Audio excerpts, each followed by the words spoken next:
Good morning, ladies and gentlemen. I hope that your day is going very well. And I do have a lot to talk to you about as I begin this new experimental phase of live streaming my public comment video blog. And the first thing I want to talk to you about today is balance. And I know that's a little bit seemingly unpolitical on the surface, but it actually does have political implications.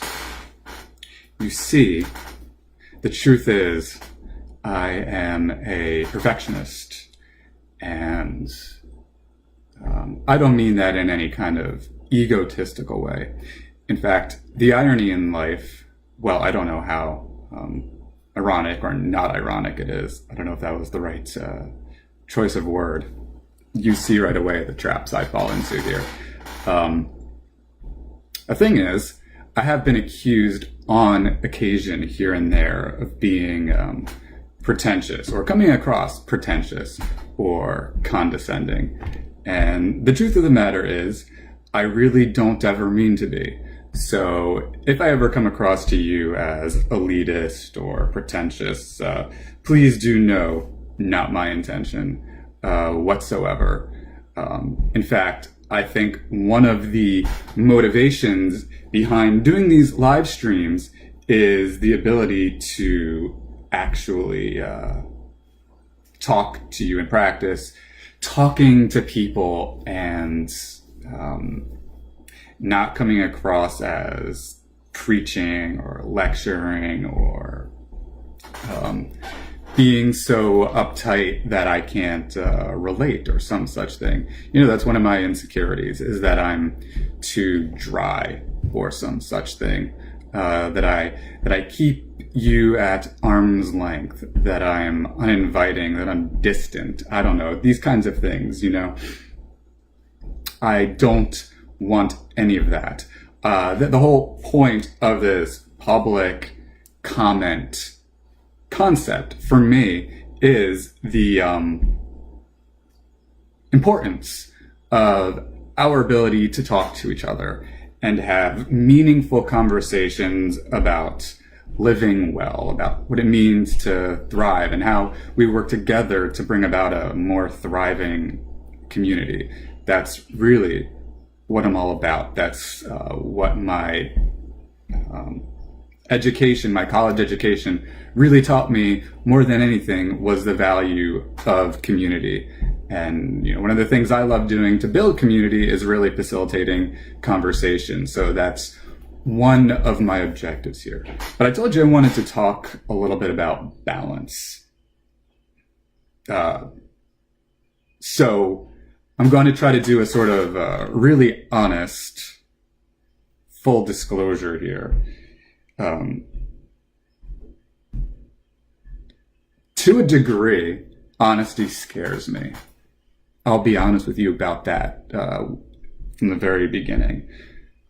What scares me about honesty? I think it's what scares probably a lot of people. You know, this fear that you would be dismissed for saying what it is you really think. Because you see how somebody can just sort of jump on what you say, not know the fuller context of it, run away with it and close you down and hate you or talk bad against you or dismiss you, etc. That's something that that's one of my fears. I'll give you a perfect example, okay? Let's talk about immigration. Now, I want to say this to begin with.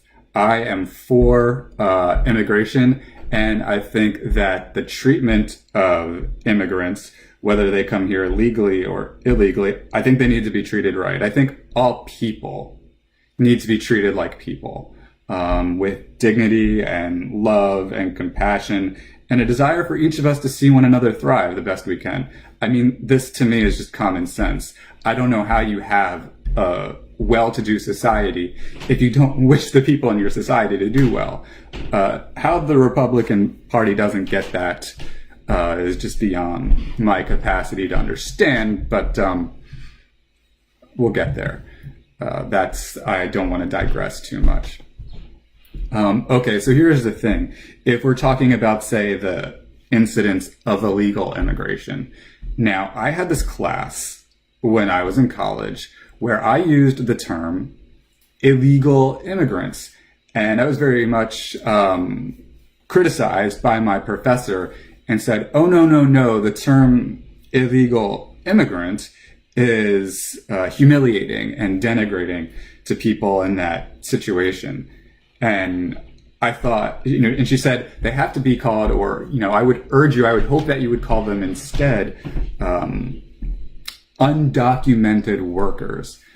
And the thought that came to my mind was, look, I'm not out there to champion this belief that for whatever reason, if you cross the border illegally, that the answer is deportation, nor is the answer to be scapegoated for this country's problems, or to be harassed, or to be mistreated, right? But that doesn't change the fact that if you do cross the border illegally, it's illegal. And I think that as we have this conversation on immigration, it's like nobody could be honest about it on either side of the aisle.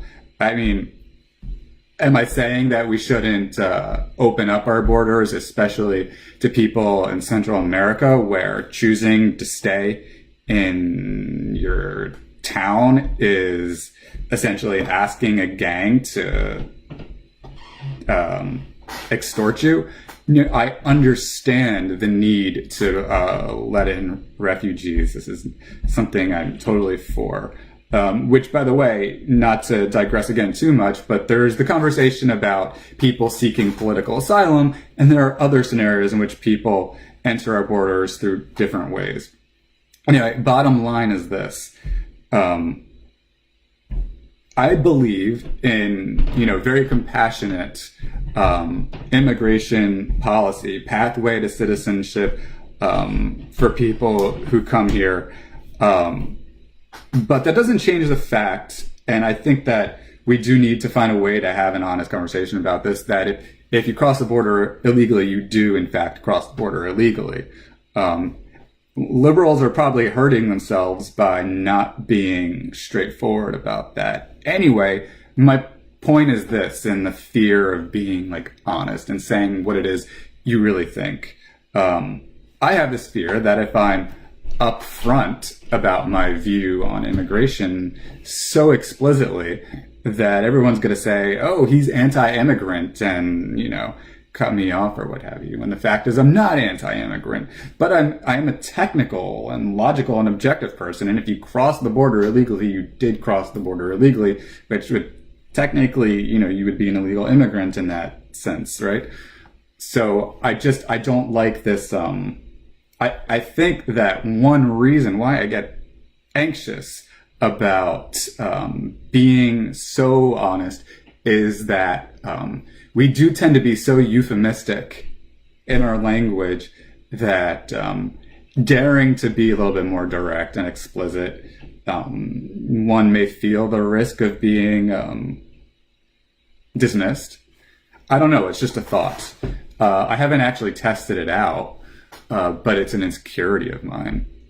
I suppose we'd find out by however this may or may not be received. What else? Talking about honesty here. I think often when I talk about situations, I have a fear. I've probably brought this up to you in the past before, but I really have a fear of incompetence. I have a fear of both appearing incompetent, and I have a fear of both a fear of appearing incompetent and a fear of actually being incompetent, doing unwell, messing up, mistakes. I'm a perfectionist, essentially. And the thing about being a perfectionist is you get so self-conscious about what mistake you may or may not make. And so that's a thing that can mess me up. Part of it may have to do with so many years of writing and revising what I write that it's become a habit to think, well, the first thing that I write is not going to be what ends up on the page. Therefore, I don't really think so much about it. Whereas knowing when I talk extemporaneously, there's no revision allowed. There's no revision that can happen. So whatever I say stands. And if I said something stupid, which I would, had this been written, subsequently crossed out, I can't. So that's something that makes me very insecure. Of course, it motivates me to try and master the art of extemporaneous speaking anyway, because I also can't stand the thought of not being good at something or not being able to at least do something or try to do something. I don't like being intimidated by things. Right, it'd be another example. What else? So let's see. I'm in a weird state in my life that is having a sort of interesting psychological impact. And not just psychological, but philosophical and intellectual. And is changing the way I think about life in general and how I conduct my life, what I do day to day, how I present myself, what my long-term goals are, etc. And it's a really unique situation that I've never been in before. So, as you may know, I recently graduated college, would have been last December. And I had thought I was going to get a graduate assistantship at the creative writing MFA program at William Patterson University. And the fact is I didn't. I thought that a 3.98 GPA and really thoroughly revised and thought out writing portfolio and experience working for William Patterson University, working at a tutoring center, etc. I thought all of this sort of made me qualified. For whatever reason, it wasn't meant to be. It's not something that makes me, it is what it is in life. You just don't always land the opportunities that you thought. But I really wanted that. I thought I really wanted that graduate assistantship. And when it didn't, when I didn't get it, when I found out that I didn't get it, that was it changed the way I thought about what my future was going to hold, because I had sort of this vision of myself as an academic, and I had this vision of the doors in academia just kind of opening for me. Not because I'm an egotist or a narcissist or anything like that, just because, I thought it was as simple as my GPA was good and I got along really well with my professors. And I just kind of thought it seemed like a straightforward thing that I fit well in academia. I get along with everybody I work with, I think, at the tutoring center, at the Mercer County Community College Tutoring Center. I love everybody I work with there. I get on really well in my conversations with professors. I've had exceptional relationships, I believe, with every professor I've pretty much had. There were two professors whose pedagogies I rather deeply disagreed with, to be frank. But otherwise, college has been good to me. Ironically, if you contrast it to how I started out in life, it turns out college was very good to me. And I thought that college was this panacea for me. I thought that academia was this open door for me.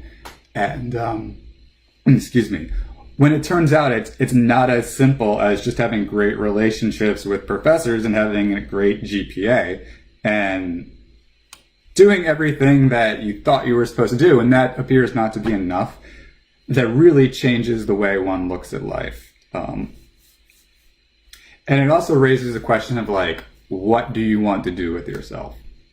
You see, you could say, in a way, I experienced a kind of trauma pre-college because I spent the majority of my 20s working in retail and despising it. I hated retail. I despised it. I worked at the grocery store. I was a cashier, And it was the most mind-numbing work to me. And I don't mean that with any disrespect to cashiers. What's mind-numbing for me is not going to be what's mind-numbing for you. I just found it boring, and while the life of transaction after transaction is something for some people where it's a good way to talk to your customers and be acquainted with what's up for sale and the deals on all of these things, and building rapport in the workplace and having all these kinds of experiences. But the thing for me was, frankly, I was pretty much always thinking about writing, philosophy, politics, just other things. My mind was so much more like not interested in that work. And so there's this thing, especially one of the privileges of being an American, one of the privileges probably even being in the West, or many Western influenced, individualism influenced cultures, is this notion of there's what you want to be or do in life and what you must do to get by. So, especially in my early 20s, because I decided I was better than college and blew it off, I had to experience that part of life, which is doing what you can just to make money, doing what you must, so to speak. So I did what I had to do. I worked a job as a cashier and did side projects, creative, political, media oriented on the side that never really went anywhere. Separate conversation, but you see right there are these two impulses. And one is the impulse towards self-actualization and wanting to fit into economic life in a way that really speaks to your heart and soul and your sense of truly being, again, self-actualized into your potential and really offering the best thing you can offer to society. Serving society in your best capacity and what it might mean to do that. And then there's, again, what are you going to do to make sure there's food on your table and that you're sleeping under a roof? Now, post-college, I'm in a place where, I've got the food on the table thing down. Not that it's the most lucrative position at this point. It's at the tutoring center as a writing tutor. But, at the very least, I feel excellent about the kind of work that I do there. And I don't make minimum wage. So that's good. That being said, it's not where I see myself moving forward in life. And that's the big question, is as I think about the future, right? The question is, what can I do to feel that I am sort of the best I can be at how can I best serve society? Not in some kind of, altruistic way, but in a sense that, can make me happy. I think it is important for people to follow their bliss. And I want to do this. And again, so what it means in terms of searching for a job, money, means of employment, versus doing exactly what it is I want to do, that's a beginning question on what is balance as a responsible adult. How do you balance these things? And that's what I'm talking about right now. Certainly, if you have comments, if you have thoughts on this subject, I want to hear them. I even want to start, I want to integrate your comments more into these things. I know that there's a way to integrate Skype comments and video integration into these live streams. So that's something I think I'm interested in doing in the future. What I am going to do is take a second here and play with my, it's called ManyCam. It's a software in which I can write stuff, which is really cool. And I'm going to say, be right back, BRB, because I have to use the bathroom. Nature calls. I'll be right back.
You know what I need is some sort of like commercial break concept, something I can sort of put in that creates a more entertaining background than BRB. But though it actually amuses me. You know, there's a joke at the tutoring center where I work, where one of my coworkers, Mark, he will often say something that amuses himself, and he'll see me and I have this very serious face, and he'll marvel at how it seems like very little makes me laugh. This may be true. One of my flaws, and right, because we're having this conversation about the struggle for balance. One of my flaws is that I'm too serious. A lot of the time, people might say, I don't know. It's I believe it's very possibly a genetic thing. For whatever reason, I just am very serious. I cannot help it. And that's a fact, very little actually makes me laugh. It's not because I'm pretentious and I think I'm better than everybody that I don't laugh at a lot of things. I just, very little tends to make me laugh. There are things here and there, but yeah, that's I noticed that that's an aspect of myself. So, you know, this whole conversation about balance, especially in the realm of, like, the way it's relevant for me now is this conversation about how to balance, like, being a productive individual in society, but also doing the thing, I don't know, you were meant to do, or the thing you want to do, the thing that makes you feel self-actualized. And so people might be asking, how, in what way, shape, or form is video blogging through this live stream venue on Facebook and putting it over the internet, how in the world does that offer anything productive in the world? And the answer is, you know, again, there's an interesting thing to me in psychology about those parts of us within the depths of our souls that can't be shaken, that seem literally to be foundational to who we are. And one of the things that I realized is foundational to who I am is this desire to communicate, and to communicate what's on my mind, and put it out there for public discussion. I mean, I have a rational basis for why I think it makes sense.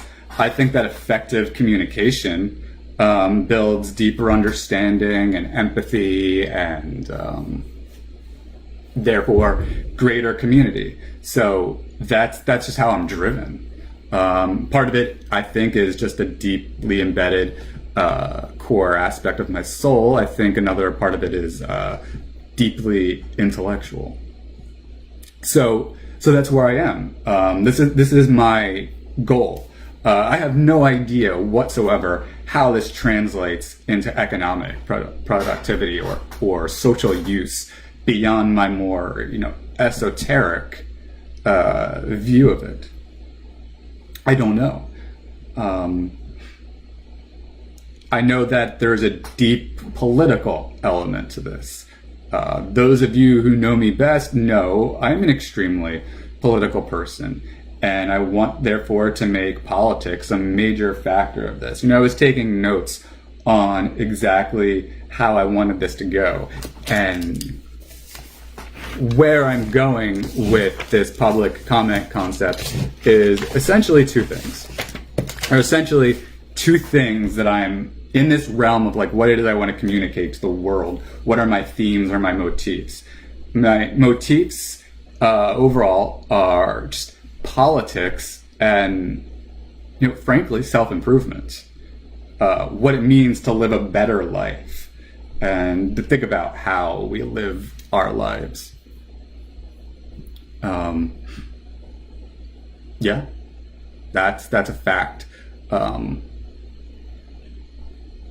Self-improvement is a very deeply personal issue to me. It's something deep within my soul. In fact, I'm going to go to my lower thirds section here and even change the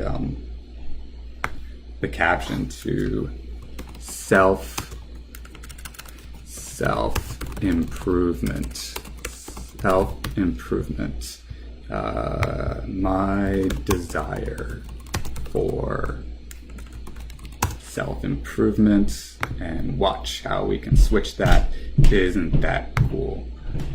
I know you don't love my broom in the background. I'm going to get that out of the way. I want to make this look at least sort of professional. Self-improvement.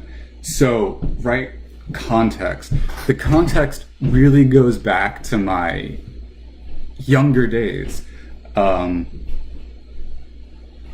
I guess it's a fact that as a kid, I was deeply depressed, deeply anxious, struggling with self-confidence, and therefore not really engaged in any of my academics very deeply, not very practiced in any kind of sort of confident, logical, critical thinking. And just I was very deeply emotional as a kid. And so I didn't really take on life with any sense of feeling. I didn't believe I could understand things. I truly believed myself to be some incompetent freak of nature or something, to tell you the truth. That's the way it was in those days.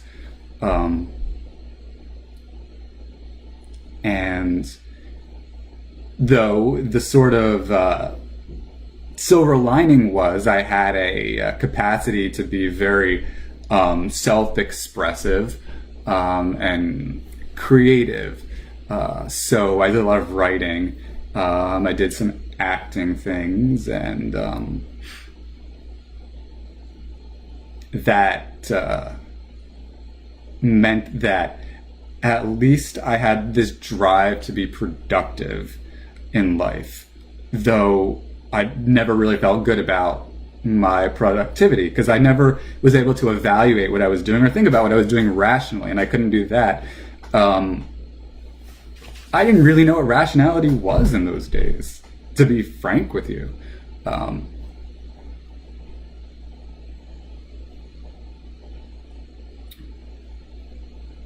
And I had this thing in my head that I was going to be a writer that didn't need college, because I had this really poor attitude that I didn't need it. But the fact is, I was also intimidated by it. I was deeply intimidated by college by the time I was 19. I didn't believe I had the capacity to grasp concepts, academic concepts. And anyway, I thought it was all big, I thought the professors were out there to brainwash me, that they were brainwashing all of us. This would have been back in 2005, 2006. That's where I was thinking. And I just needed to run away from all that and get away from all that. And I developed a really negative outlook. And at the same time, one that was not constructive or rational. So there was just this not good results out of it, right? By the end of it all, I'm cashiering at a grocery store, making minimum wage, making just enough to live in a room in someone else's house, which isn't a stable thing, where you find yourself every 6 months or so having to leave and find somewhere else to live, and depressed all the time and very defensive all the time, and not really interacting with the world, like very oblivious to things, not even aware of what's going on. I knew the president and vice president were, and that we were in war in Iraq and Afghanistan, and didn't really get much deeper than that. I didn't even know that the United States was in debt until 2011, 2010, when I started reading about politics for the first time, to tell you the truth. So where am I going with this? The fact was, I had this very poor lifestyle. I drank a lot of alcohol at night to sort of alleviate the negative feelings, I guess, the anxiety and all that came along with it. And also it meant I had a lot of bad or not ideal relationships with people, where, if you're not approaching your life fundamentally from a sort of at least somewhat rational perspective, I mean, you're not going to have relationships that go in that direction either. So, I'm not sure that I was, I wasn't, say, a good son or a good friend or a good sibling or a good cousin or a good nephew or a good grandkid or, really any of these things, or a good boyfriend. And that was all quite unfortunate. Not so much that I was this belligerent person, so much as, I think that I was so depressed and anxious all the time and so negative that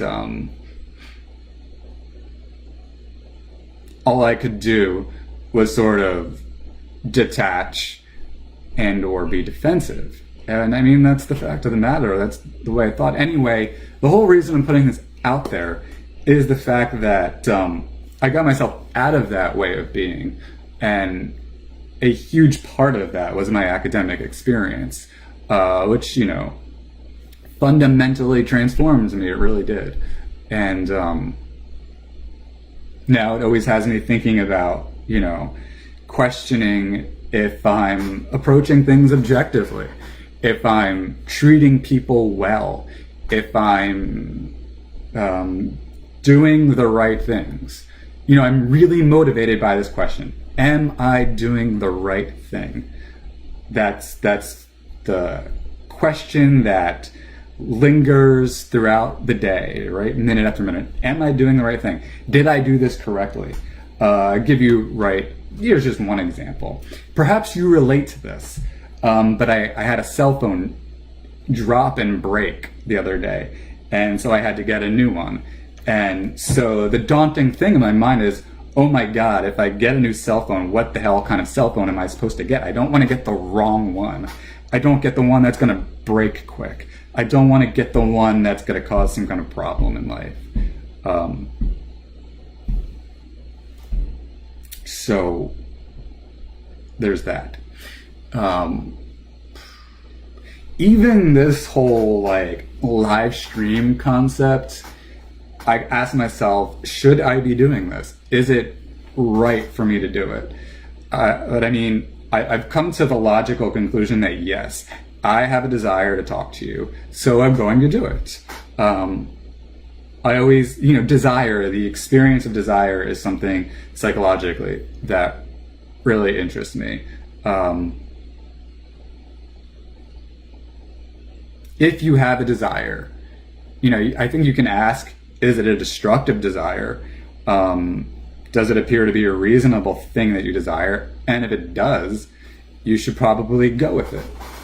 That's been my philosophy since probably 2012, I think, is when I really got interested in this question of rational desire. Of course, whether or not the desires I've had in the last 7 years have been or haven't been rational, that's a loaded conversation. Maybe I will find out that I wasn't supposed to be doing this with my time. I have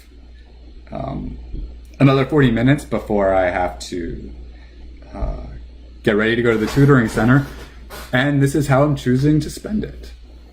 The other thing that I have this sort of deep desire for is to know the news. That's very important to me, and we'll get to the news. But the news is very important to me, and it is part of my sense of self-improvement, or self-improvement. Because I believe no matter where you are in life, you can always improve. So, knowing the news for me is essential to day-to-day self-improvement for me. It gives me one of the most curious comforts just to have an understanding to the best of my ability of what's going on in the world around us.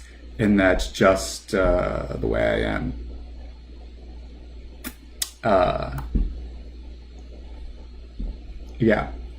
I do enjoy creative writing. I don't know, it's strange though. I had this weird experience. I guess it happened within about the last 2 weeks, because I was doing a lot of creative writing. Every morning I'd get up for about 2 hours and I would just write. And I don't know, something happened where I felt that in all the creative writing I was doing, I was very detached from the amount of news I wanted to get. And also that, I don't know, there was something I felt it just made me feel a sense of detachment. That it wasn't the correct path at the time any longer. It's very difficult for me to explain what happened. I was at work, and it just sort of hits me. I'm in the middle of reading War and Peace by Tolstoy and writing this flash fiction creative piece, and all of a sudden I just had to stop, and I just thought, I just feel all of a sudden a lack of pleasure from this. I'm no longer enjoying this. I don't know why entirely. And I just stopped, and I said, I thought, what I really want to do is just to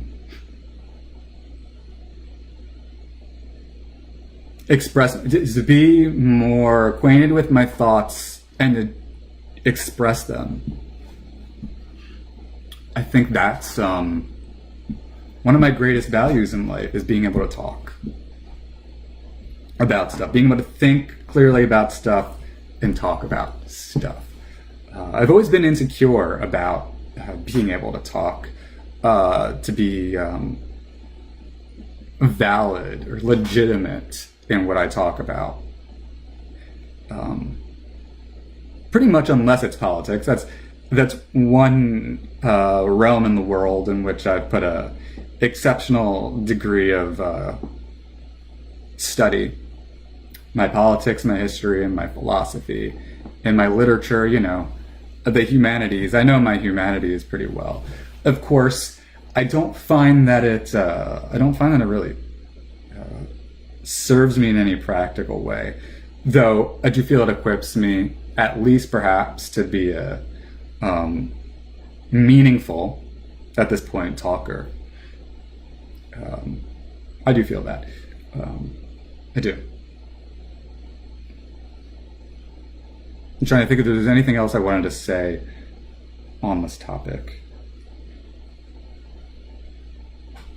Well, this whole setup is really amazing. Here I am, 33 years old, and I have the ability to look straight at every one of you through this camera and just say what I think. And I find that to be, I think, like the most empowering experience I've ever had. I really do. It just strikes me now as amazing. I enjoy the autonomy. I don't know. And it's not that I like writing less. In fact, I have a desire, I think to write a memoir at some point.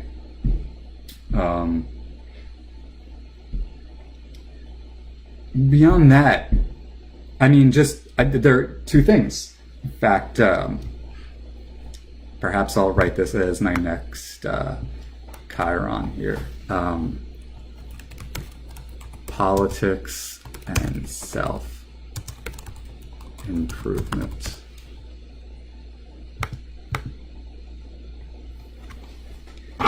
I would say, aside from figuring out the ideal video blogging, live streaming, media interface question of how to best communicate, that the themes that definitely interest me the most in life are politics and self-improvement.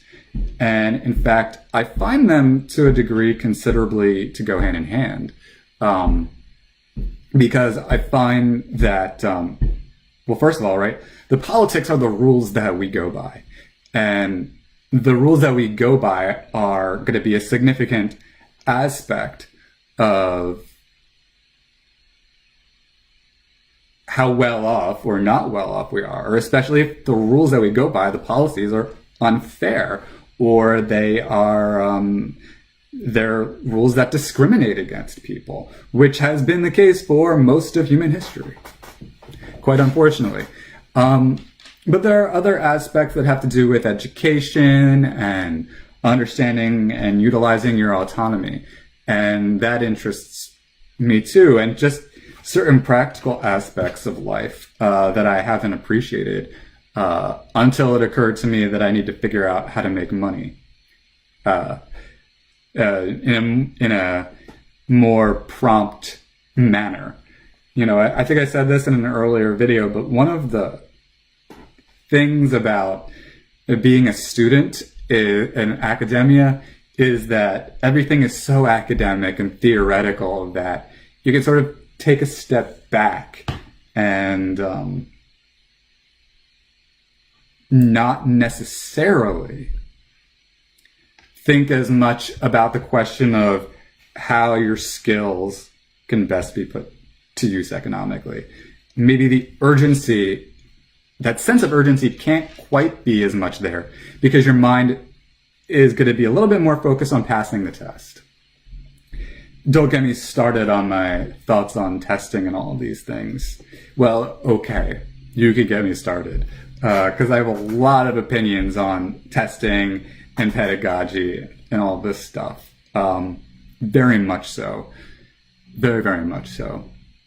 I mean, I frankly think the amount of pressure that professors put on their students often is unreasonable and anxiety-inducing and besides the point. Now, look, am I saying that professors should be unreasonably easy? Of course not. I do think, however, that your GPA is not going to say or mean as much about your life. It's not going to have as much significance as ultimately what you do day to day and how you do it. So, I mean, if you care to appreciate biology, look, I think it's a good thing. I loved my biology class, but what difference does it make at the end of the day what grade I got on it? I mean, I do feel like a tinge of mild cynicism about it, because, I mean, I'm not making more or less money because I got an A in biology, right? So, the value of the grade in schoolwork is something that I feel like, on the one hand, personally, I get a thrill out of being able to do the work competently. And I like to see the evidence of my ability to do it competently. And in that sense, an A feels good. But it just doesn't result in certain other things. So I just wonder, as we look at the way academia works, the way professors approach what they teach, the way students approach what they learn, in what ways is it being put to practical use? I think is the bottom line. In what ways is it being put to practical use? And I don't mean that, again, in any kind of anti-intellectual way. I think if you listen to me talk, I'm like to think that I'm considerably intellectual in my approach to things. But I did digress. Wanting to get back, self-improvement, right, practicality, getting a job, all these things. But, there are other things I want to get really good at. For example, my wife and I, we're in the process of getting a condo, purchasing a condo. And there are so many elements to this process, from qualifying for a loan to having all of the correct documents for the people who are going to offer you said loan, to the appropriate inspections on the property, to any repairs you might be responsible for as a buyer versus things on the property that the seller would be responsible for, versus other aspects of the negotiation, versus mortgage rates, and how when you go after when you get a particular rate, how much that depends on when you get it, and the questions of where in the world you really want to live, even, and why do you want to live there. I really do not enjoy all that much living in East Windsor.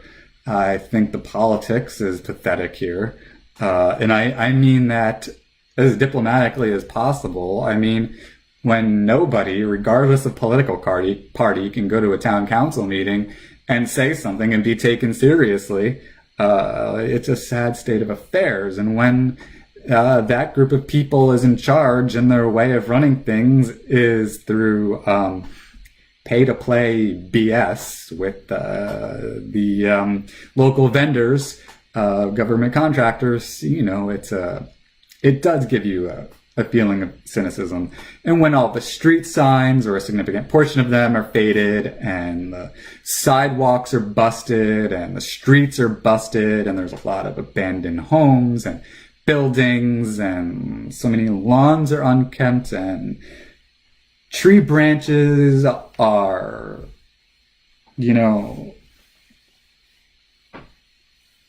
swimming into the power lines, and all the houses are squished together, and there's not very much open space or sense of nature. I mean, to me, it's like aesthetically not pleasing. So I wanted out of East Windsor, and so did my wife.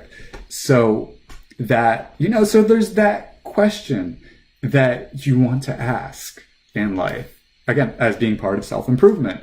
What am I doing to get to where I want to go in life? And that's what I want to say about that for now. Now, I really want to move on to the news, and the sort of thematic topic I want to talk about here.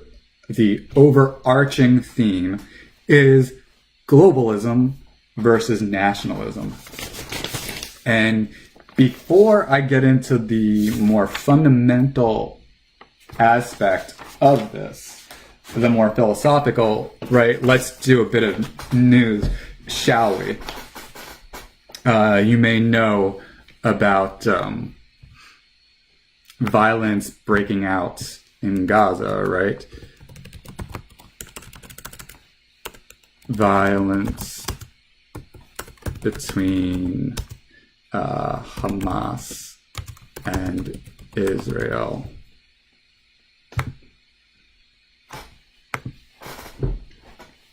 Is everything spelled correctly? I spelled president incorrectly last week on the Chiron, and it really pissed me off when I saw that. Right, so there's been violence this weekend between Hamas and Israel. And when you hear how it all goes down, I mean, this is sad stuff. This is sad stuff. I don't know where you go for your source of news. I got this article that I'm looking at now from the New York Times that was reading some Washington Post coverage of it last night. This is supposed to be the worst that the violence has been since the 2014 Israel-Gaza conflict that went on between July 18th, 2004 and August 18th, 2004.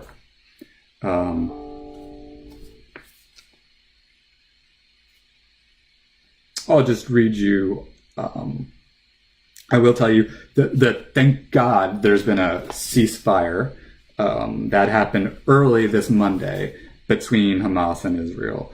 And this is from the New York Times. The outbreak of violence appears to have begun on Friday when a sniper wounded two Israeli soldiers, a violent but localized expression of Palestinian impatience with Israel's failure to alleviate dire humanitarian conditions in Gaza. Okay.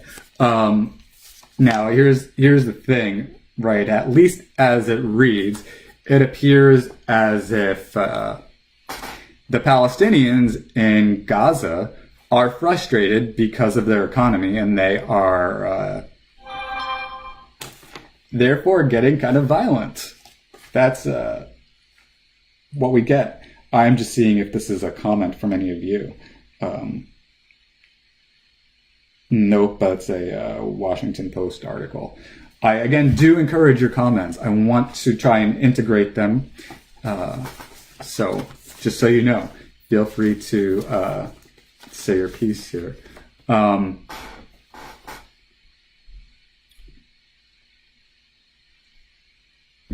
But yeah, it appears that the folks in Gaza are upset that they're not getting the economy that they wanted. On the other hand, another way of looking at it is that Israel has imposed a blockade and made economic commerce very difficult for the Palestinians in Gaza.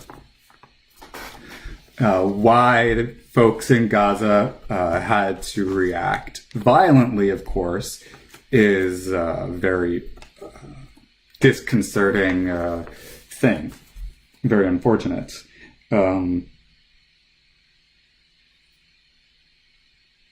The fury, this is again from the New York Times article, the fury of the weekend's fighting reflected pent-up Palestinian frustrations over Israel's slow pace in easing restrictions that have sent the densely populated and impoverished territory into economic freefall, said Tariq Bakoni, an analyst with the International Crisis Group. There were some demonstrations at the border in Gaza, and this apparently led to Israeli soldiers being shot, which led to Israeli retaliation. And, this is resulting in civilian deaths. For those of you who don't know where this is happening, let's get a look at the Middle East here, just so you know what's going on. This is happening in Gaza. I've put it in red where that is. And here is an even more in-depth picture. All right, so this is where the violence is going on. Though again, thank God there has been a ceasefire.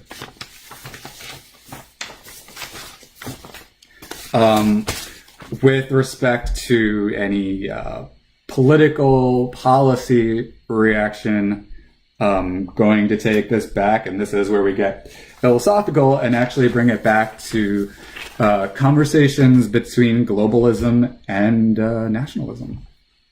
And this is sort of how I wanted to transition to it.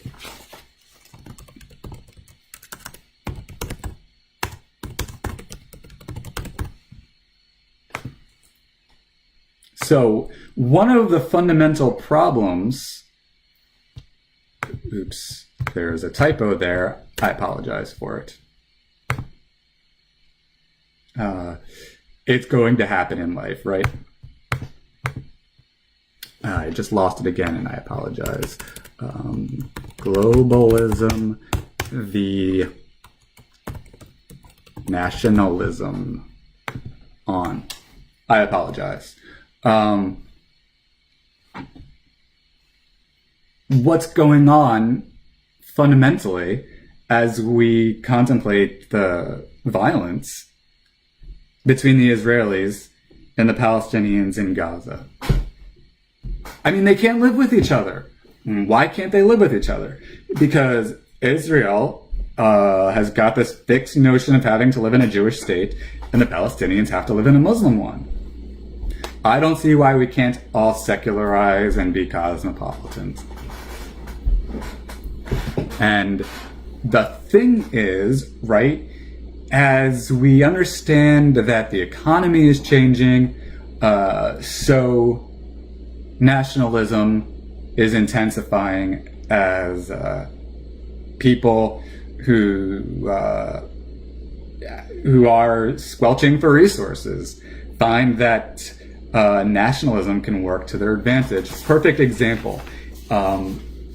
Interesting story out of, this one is from the Washington Post. America First may be last hope for these cattle ranchers. Published May 3rd by David J. Lynch. I know we always like pictures look good, right? This story is interesting. So this story is about the question as to whether or not food labeling in the United States should be labeled Made in America, because some people think that could be advantageous for Americans. Specifically, we're talking about cattle and meat and steak and burgers. Right from the article, the beginning of the article is about a group of cattle ranchers who say their livelihood may depend upon persuading Congress to order mandatory country of origin labeling for the steaks and burgers they produce. The government once required such labels, but lawmakers outlawed them in 2015 to comply with global trade rules.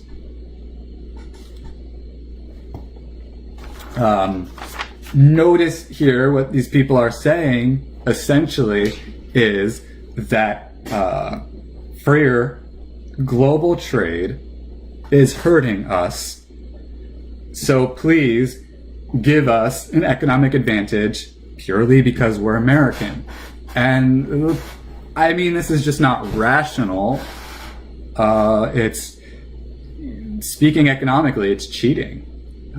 It's unfair. Look, there are situations where I think, for example, if you leave the country specifically to exploit the people that you do business with, that you employ, who you really treat more like indentured servants, then I think there is a case to be made that there should be economic penalties for those people. But to say that just because you're an American, that your products should be considered first by Americans, I mean, that's just pure nationalism, tribalism, collectivism, bias. It's not objective. It's not fair competition. It's not a rational way to vet the possibilities in the marketplace. And this is the thing, right?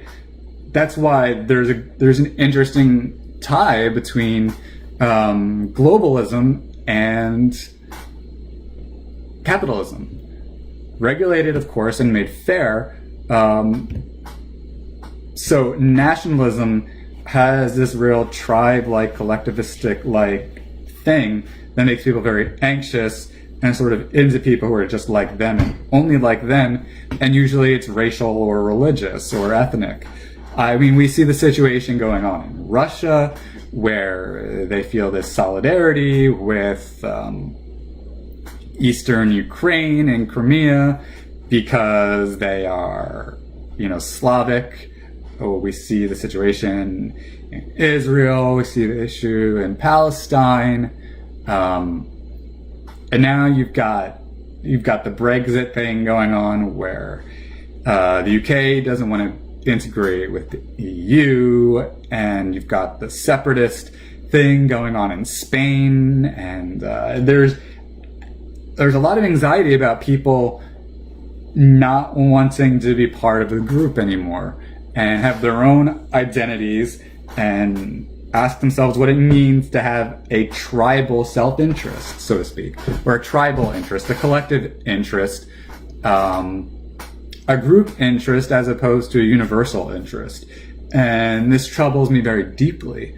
And when we think about what's going on, therefore, with this awful violence in the Middle East, it comes down to the fact that the Palestinians and the Israelis don't want to get along, and in my opinion, they're too caught up in the religious and ethnic distraction points to make that work. I mean, that's just my take on it. Happy to have your take on it and have a discussion with you about it, but that's just where I see it. And I'm troubled by those things. So the last thing I want to talk to you about today is a related issue. I I jotted down exactly how I wanted to put it, but I seem to have lost that bit. But I want to talk now about the broader issue of economic anxiety.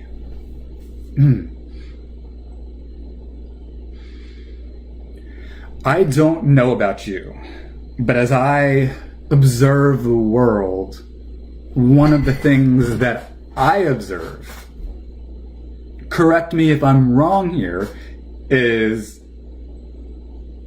a degree of intense economic anxiety. I mean, we see it with these ranchers. We see it in the Middle East. We see it in Russia. We see it in the Rust Belt, where manufacturing plants have gone overseas and all these people are without jobs. We see it in academia. We see it in the media now that print journalism is losing a lot less money. The economy is in a very strange place right now. Much stranger, I think, than it was 20 years ago, even. And it just seems to me that it makes people anxious and deeply concerned about money. Look, I get it. I feel the economic anxiety with you. I do.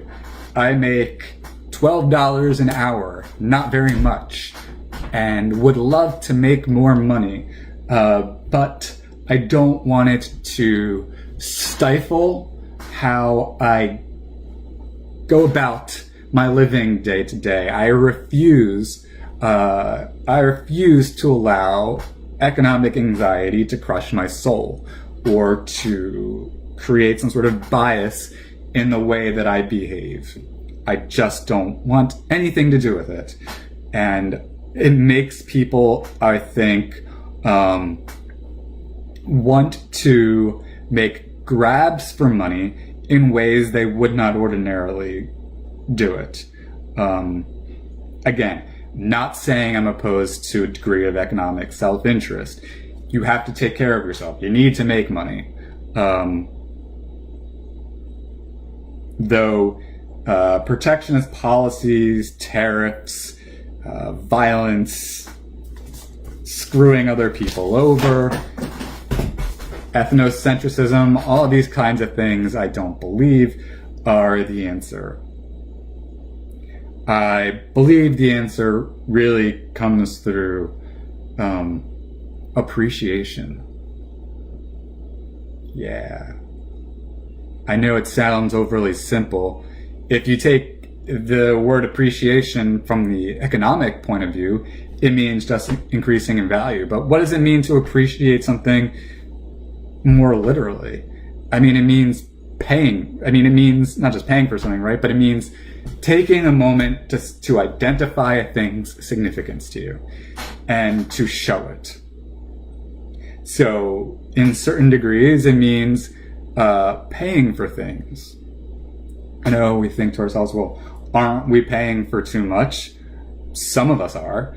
Look at a degree of employers out there who are ripping off their employees. Look at higher education in various particular college institutions where more adjunct professors are being hired than full-time professors simply because adjunct professors can be paid less and given less benefits compared to full-timers. Think about the situation where you find that people over the age of 50-something are being let go of so that younger, less experienced people can be paid significantly less. I mean, things like this don't necessarily have to happen. And so I think that we have to have a conversation about what are we doing to be more appreciative and help each other out in this economy. What am I doing personally? How am I being a more appreciative individual? Well, to be honest,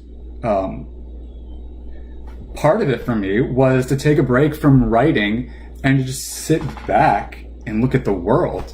And just, I believe, simply the step of awareness, I believe, is important. Just being aware of things outside of yourself.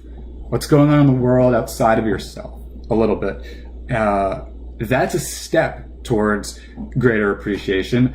So that's what I'm trying to do. My cousin Max Finn, puts out videos on Facebook of his free marketing tips. And I thought, usually I just sort of see it. Maybe I click like on my Facebook newsfeed, or maybe in fact I just scroll past it. Not because I'm a mean cousin who doesn't give a damn. I mean, I could feel so overwhelmed by my Facebook newsfeed that I don't really know where to start. But I just thought, here's someone who's taking the time to make something, so I want to hear what he has to say. I want to grow more aware of what he's doing and show a little bit of appreciation. So, I'm thinking about that too. I would certainly encourage you to offer your comments on this topic. I would love to chat with you about it. Moving forward with this public comment concept in the future, this vlog, the goal is what I said it is. It is really to facilitate deeper conversation and therefore create greater awareness and understanding, more empathy, and more community. And to focus on, self-improvement in politics, because those are, I know politics the best, and I think that I'm also very concerned about how I conduct myself and how I live correctly. And so I figure I might as well be honest with you about it and talk about it. Indeed. So I want to thank you so very much for taking the time to listen to me. You don't have to watch this when it's live on Facebook. You can watch it on my blog, publiccomment.blog. And you could just sort of stream it while you're driving or doing something else. You don't even have to watch. You can just listen. But I do encourage you to check out my website,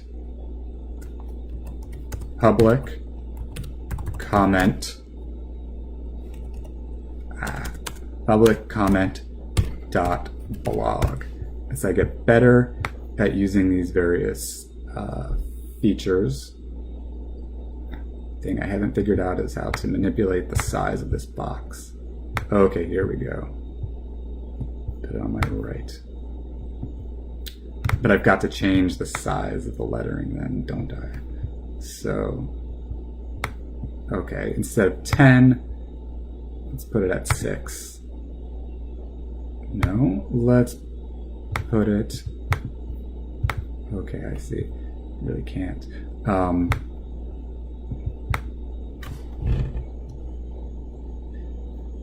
Yes, so do check out the blog at publiccomment.blog.